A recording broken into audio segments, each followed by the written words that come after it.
Muchas gracias a todo el auditorio. Es para mí también un gusto estar con ustedes acompañándolos hoy en este espacio de Ironland y pues poder compartir un poco desde Siemens Energy cómo estamos viendo el desarrollo y la transformación de los mercados energéticos en el mundo.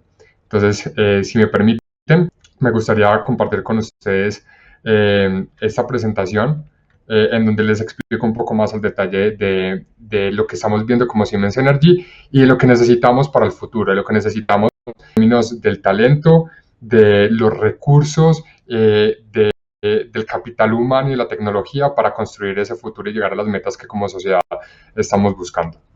Como muy bien lo dijiste, yo soy Innovation Officer de Siemens Energy México, Centroamérica del Caribe. Estoy a cargo de todos los procesos de innovación de Siemens Energy internamente y externamente. Y pues bueno, ya les comento un poquito más eso que quiere decir. Pero como le estaba comentando antes, empecemos por los retos.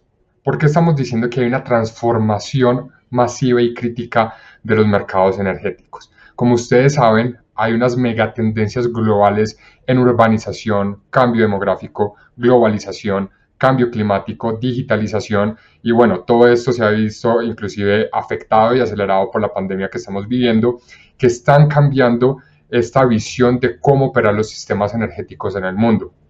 Recordemos que en el siglo pasado la visión de los sistemas energéticos era centralizar la producción, sobre todo de electricidad, en grandes plantas de energía y empezar a distribuir esa electricidad a través de esas grandes líneas de transmisión y grandes líneas de distribución que vemos en las ciudades para poder todos utilizar la electricidad que ahora necesitamos día a día y ahora pues en estas condiciones de vivir, trabajar, estudiar en casa pues es más que fundamental. Ese paradigma de cómo operaban esos grandes sistemas a partir de esas grandes plantas de energía ha ido cambiando dramáticamente en los últimos 10, 15 años. La entrada de renovables, la digitalización de la red eléctrica, la descentralización de esa producción eléctrica, ya con la entrada de renovables, pues no es estrictamente esa gran planta de energía central la que produce electricidad para la sociedad.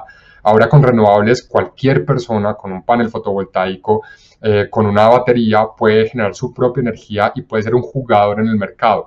Entonces, esa descentralización de la energía también ha sido, digamos, un factor bastante importante de esta transformación de los mercados. Entonces, estamos teniendo estas megatendencias globales, estamos teniendo estos impactos en cómo operamos la red en términos de necesitamos energías más limpias con la descarbonización, necesitamos descentralizar, operar la energía de forma más desagregada, como lo mencionaba antes, con energías renovables, y necesitamos empezar a digitalizar muchos procesos análogos para tener mucha más claridad de cómo poder operar de forma eficiente esa red. Por ejemplo, antes con la centralización de la electricidad era más fácil operar el sistema. Ahora con muchísimos jugadores en el mercado descentralizados, con diferentes cargas, con diferentes capacidades de producción de electricidad y consumo de electricidad, es fundamental tener transparencia de esos consumos o de esas dinámicas. Por eso la digitalización, esos procesos que antes eran más análogos, nos permiten tener mucha más visibilidad. Entonces, todas estas tendencias, términos, cambios, disrupciones que estamos viendo en la industria están ocurriendo mientras todos los gobiernos y los operadores de los sistemas energéticos tienen que garantizar que la electricidad y la energía que estamos consumiendo es confiable, es segura y es constante. Entonces, ¿cómo los gobiernos aseguran eso? Mientras, o los operadores de los sistemas energéticos, mientras están también afrontando los retos de las megatendencias que están cambiando el mundo y mientras están tratando de adaptarse a estos procesos de descarbonización, descentralización y digitalización. Este es el gran reto. Y para sumarle todavía una variable más a esta ecuación que se va viendo un poco compleja, es que cada sistema energético a nivel país presenta sus propias características y retos. Estos son los retos globales, pero México, por ejemplo, con los recursos naturales que tiene disponibles, pues claramente también tiene unos retos específicos de cómo operar su sistema. Tú muy bien lo decías, yo 5 años muy feliz viviendo acá en Ciudad de México, pero por ejemplo Colombia es un país en donde el 70% de su matriz energética de la producción eléctrica viene de hidroeléctricas. En México Por el contrario, el 60% de su electricidad viene de centrales de gas natural y combustibles fósiles. Eso per se genera retos completamente diferentes para operar esos sistemas basados en estos retos globales que estamos viendo. Entonces, esto ya les da un poco de abrebocas o entendimiento, una superficialidad de qué es lo que estamos enfrentando nosotros para desarrollar los sistemas energéticos del futuro. Hemos avanzado, hemos dado pasos importantes. Para el 2019, el 22% de la energía eléctrica producida venía o viene de energías renovables, pero eso no es suficiente. Estamos viendo que al menos para 2018 el costo estimado del impacto del cambio climático por cambio extremo en el clima puede ascender hasta los 160 billones de dólares. Y a pesar de haber tenido un incremento muy considerable en la penetración de energías renovables en las redes del mundo y en las redes de los grandes productores de electricidad del mundo, pues seguimos viendo una constante del aumento de los gases de efecto invernadero vistos como CO2 equivalentes. Entonces, se ha hecho mucho, pero necesitamos hacer más. Necesitamos incrementar y profundizar ese impacto que estamos teniendo con energías verdes, energías renovables y con la descarbonización del sistema. Ahí el reto es, bueno, ¿qué más podemos hacer? ¿Qué más podemos desarrollar para dar ese siguiente paso, ese siguiente nivel en desarrollar los sistemas energéticos del futuro?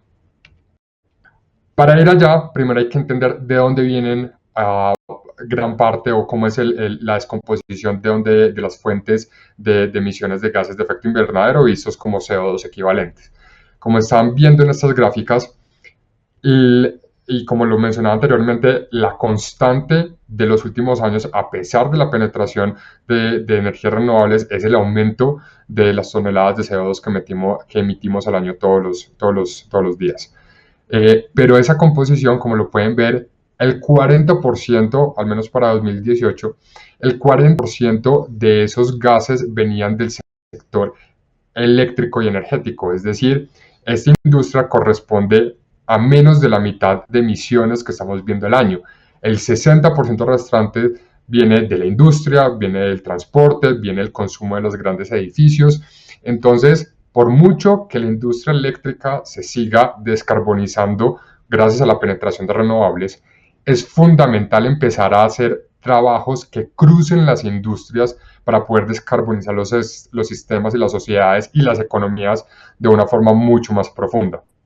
Entonces, ¿cómo podemos hacer esto? ¿Cómo podemos empezar a acoplar sectores, acoplar el sector eléctrico con el sector industrial, con el sector transporte, para que podamos tener un impacto mucho más relevante y contundente en la reducción de gases de efecto invernadero vistos como CO2 equivalentes?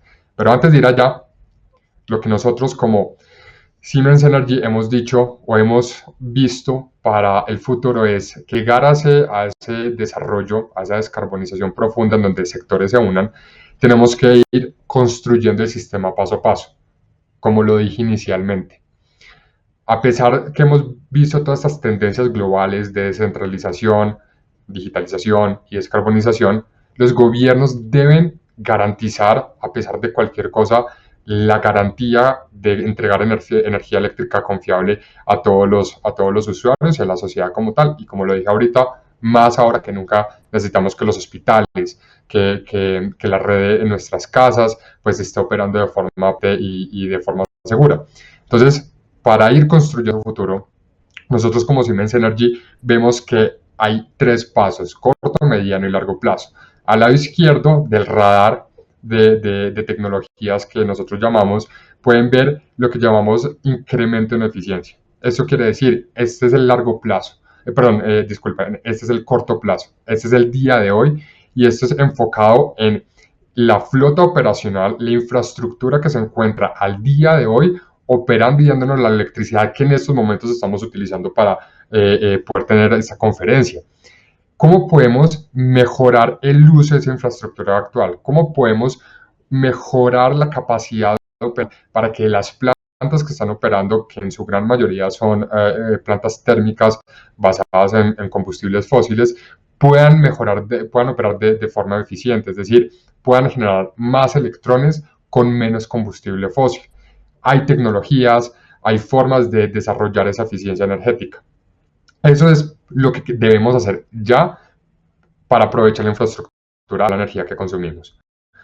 En el centro lo que ven, que lo llamamos este Fuel Shift Hybridization, esto quiere decir cómo empezamos a generar un puente o cómo podemos empezar a transicionar en el mediano plazo a ese futuro de sistemas energéticos tratando de vislumbrar, ¿no? Que es un futuro completamente descarbonizado.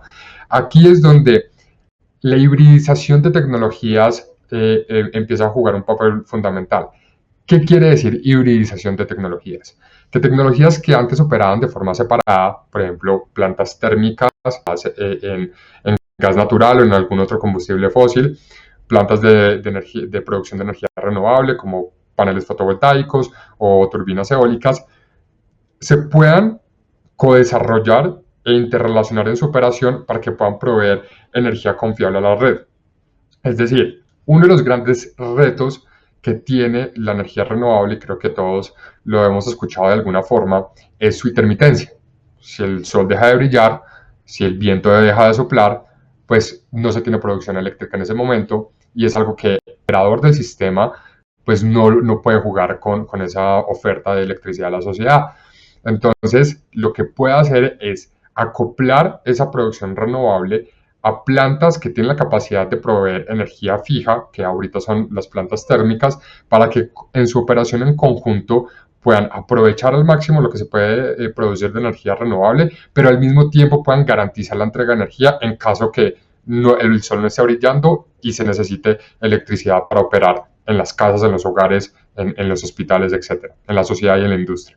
Entonces, el acoplamiento de esas tecnologías, la transición, por ejemplo, de mucha flota instalada que existe de carbón a gas natural, a combustibles mucho más limpios, digamos, hay un tema muy importante y es el gas natural es ahorita el combustible fósil más limpio que existe en el mundo, en el universo de combustibles fósiles. Ahorita seguimos operando muchísimo con carbón, con diésel, con combustibles líquidos que son bastante ineficientes y que generan grandes contenidos de emisiones de CO2. Entonces, empezar a mudarnos o a trasladarnos hacia el combustible más limpio en este espectro de fósiles, que es gas natural, empezar a hibridizar esas tecnologías renovables con tecnologías tradicionales, pues nos van a permitir en el medio ir construyendo ese futuro, que ese futuro, como nosotros lo llamamos, es la descarbonización profunda. Es un futuro a largo plazo en donde el sistema va a poder operar en su totalidad en energías verdes y en fuentes renovables. Pero para construir ese futuro necesitamos grandes tecnologías de gran envergadura para que puedan reemplazar la seguridad y la confiabilidad de entrega de electricidad que al día de hoy brindan la flota instalada y la infraestructura actual de plantas térmicas tradicionales que tenemos. Para esto tenemos que empezar a desarrollar y seguir desarrollando tecnologías de almacenamiento de largo plazo, como baterías de largo plazo, como pump storage con reservas hidroeléctricas, etc. Hay muchas tecnologías que se están estudiando el día de hoy, pero que necesitan garantizar que el consumo eléctrico va a tener electrones disponibles mediante grandes reservas de energía. Y eso, digamos, es algo que apenas estamos empezando a explorar. Y así es como vemos el futuro de descarbonización profunda. Entonces, ahora lo que me gustaría para generarles como una imagen más clara es cómo se puede ver esto, ¿no? Como lo que les comentaba ahorita, cómo se puede ver este acoplamiento de sectores, cómo se puede empezar a ver una descarbonización profunda en donde el uso de energía que se produce a partir de fuentes renovables cruce más allá del sector eléctrico. Con esto me gustaría mostrarles este ejemplo que da un poco más de entendimiento, que es como nosotros, o lo que nosotros llamamos es acoplamiento de sectores. ¿Qué quiere decir ese acoplamiento de sectores? Un ejemplo. Normalmente, o existen los casos en donde Cuando la energía renovable está en su pico de generación, es decir, cuando el sol está brillando más o cuando el viento está soplando de mayor forma, no necesariamente es cuando la red o la sociedad o la industria está consumiendo en su pico. Es decir, las 12 del día y las casas todos prenden la luz a las 8 a las 8 de la noche. Entonces, hay veces con ese mismatch entre potencial de producción de fuentes renovables con el consumo inmediato, se pierde energía que se podría utilizar de otra forma. Es decir, si el viento está soplando a las 12 del día y el sistema no requiere esa energía en el momento, pues el sistema va a dejar perder esa energía porque no la está demandando. Pero esa energía que viene de fuentes renovables se puede utilizar para seguir descarbonizando otros sectores de la sociedad. Como lo ven en el centro de la diapositiva, lo que se puede empezar a hacer mediante la tecnología de electrolizadores es utilizar esa electricidad que viene de fuentes renovables junto con agua para, mediante la tecnología de electrolizadores, producir hidrógeno verde. El hidrógeno es un combustible fundamental para muchos procesos industriales en el mundo en la actualidad. El hidrógeno y también en la actualidad se produce primariamente mediante la descomposición o la desconfiguración del gas natural. Entonces, al día de hoy, la producción de hidrógeno per se representa un alto impacto en la huella de carbono que tenemos en el mundo. Entonces, aquí lo que estamos viendo es solo con agua, con la tecnología de electrolizadores y con la electricidad que viene desde los campos de energías renovables, podemos empezar a utilizar hidrógeno verde porque básicamente los electrolizadores lo que hacen es descomponer ese H2O del agua en H2IO y oxígeno para sacar el hidrógeno y permitir que ese hidrógeno se pueda utilizar en otros sectores que, que tienen una alta demanda de ese combustible. Por ejemplo, la industria de los fertilizantes. Para producir amonia, para sintetizar amonia, que es uno de los grandes insumos de la industria de fertilizantes, se requiere muchísimo hidrógeno. Entonces, ya ese hidrógeno para producir amonia que se producía antes desde el gas natural, generando una huella de carbono bastante grande, se puede reemplazar o se podría reemplazar por hidrógeno producido a través de electrolizadores que solo han utilizado agua y energía renovable. Y así un sector que tiene una huella, un impacto muy grande por la producción de esos fertilizantes y por el uso en la agroindustria, también se puede empezar a descarbonizar. Esto no solo se queda aquí, también en términos de movilidad y transporte. Ya todos sabemos lo que está pasando con la movilidad de los carros eléctricos. Pero sabemos que también los carros eléctricos tienen un limitante de distancia por la capacidad de las baterías. El hidrógeno o la movilidad y transporte a través de hidrógeno, usando hidrógeno como combustible, puede permitir tener unas distancias más largas, intermunicipales, interestatales, de transporte, usando un combustible que, como le dije anteriormente, pues es producido completamente de fuentes renovables. Entonces, así, desde el mismo sector eléctrico, produciendo hidrógeno verde y no produciendo hidrógeno gris, como es el que se consume ahorita desde gas natural, se puede empezar a descarbonizar varios sectores de la economía y de la industria. Un ejemplo, si tenemos una granja solar eólica de 200 megas a través de los electrolizadores y con toda la estructura de producir energía eléctrica y convertirlo en combustible a líquido, en este caso con hidrógeno o gaseoso, se podría empezar a descarbonizar algo como el transporte aéreo. Con la capacidad de producción de hidrógeno de una granja eólica de 200 megawatts, sería suficiente para que una flota de 6 aviones recorrieran más de 9 millones de kilómetros en el aire. Eso es bastante en reducción de impacto de huella de carbono e equivalente de una forma todavía más relevante para el sector transporte o el mismo sector privado, ¿no? de autos individuales de los hogares.